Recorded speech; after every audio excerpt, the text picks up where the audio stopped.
Brigadier General Sarah James stood with her arms crossed outside a door she had earned the right to walk through 100 times before. Behind that reinforced glass, 12 senior officers waited around a table stacked with laptops and classified folders, planning a mission that could decide the fate of an entire operation. And she, the woman who had built the intelligence framework that made the mission possible, had just been told she wasn't authorized to enter. Before I tell you what happened next, tell me in the comments where you're watching from. I love knowing who's listening. The hallway was quiet except for the hum of fluorescent lights and the distant murmur of voices through the glass. Sarah's jaw tightened. She had walked these halls for 11 years, through deployments that left scars she didn't talk about and decisions that kept her awake long after midnight. She had trained for this exact briefing. She had written half the material sitting on that table. And now a junior clerk with a clipboard had waved her off at the door, muttering something about updated clearance protocols, as if her service meant nothing the moment a new rule appeared on a screen. She didn't argue. She never did. She simply stepped back, crossed her arms, and waited, because that was what discipline looked like when the system failed you. And she had learned long ago that dignity was a weapon too. Inside the room, the noise was rising. Officers leaned over the table, comparing notes, their voices overlapping in the kind of urgency that precedes something enormous. Papers rustled. A laptop screen glowed with a seal that read mission briefing. Nobody inside knew yet that the woman who understood the terrain better than anyone in that building was standing 3 feet away, locked out by a technicality. She thought she'd never be noticed standing there. She was wrong.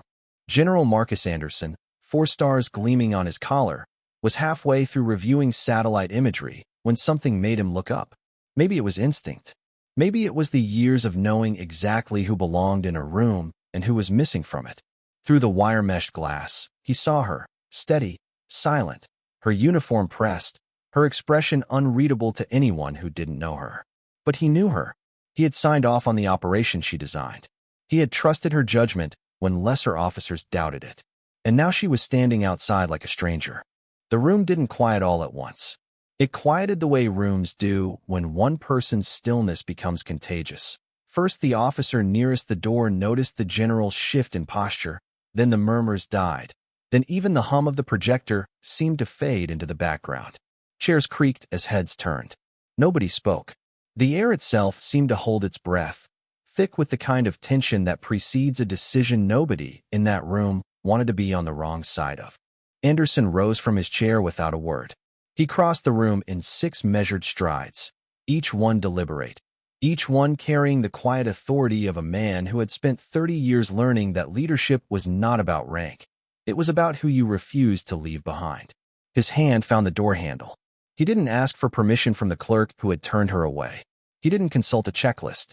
He simply opened the door himself, the way a man opens a door for someone who has already earned the right to walk through it 1,000 times over.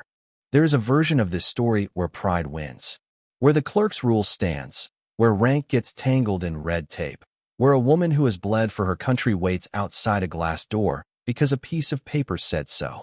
That version happens more often than anyone wants to admit, in hallways and offices far from any battlefield, whenever bureaucracy forgets the people it was built to serve.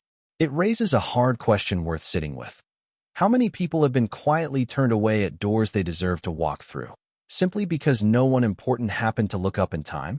But this was not that story. General James, Anderson said, his voice carrying across the stunned silence of the room, "We start when you're ready." For a moment, Sarah didn't move. 11 years of proving herself in rooms that didn't always want her there settled into her chest, like a held breath finally released. Then she straightened, walked through the door Anderson held open, and took her place at the table, not as a guest, not as an afterthought, but as the officer whose work was about to guide every soldier in that room through whatever came next. Someone near the back began to clap, slow and uncertain at first, then steady, then full, until the whole room stood. Because kindness doesn't vanish. It waits, and it finds its way back, sometimes through a door held open by someone with the courage to see what others missed. She had stood outside that glass door believing she'd been forgotten. She hadn't been. She had simply been waiting for the one person willing to notice. If this story moved you, tell us in the comments what part stayed with you the longest. Share it with someone who needs to be reminded that being overlooked is never the end of the story. And subscribe if you believe that the right person, at the right moment, can still open the door.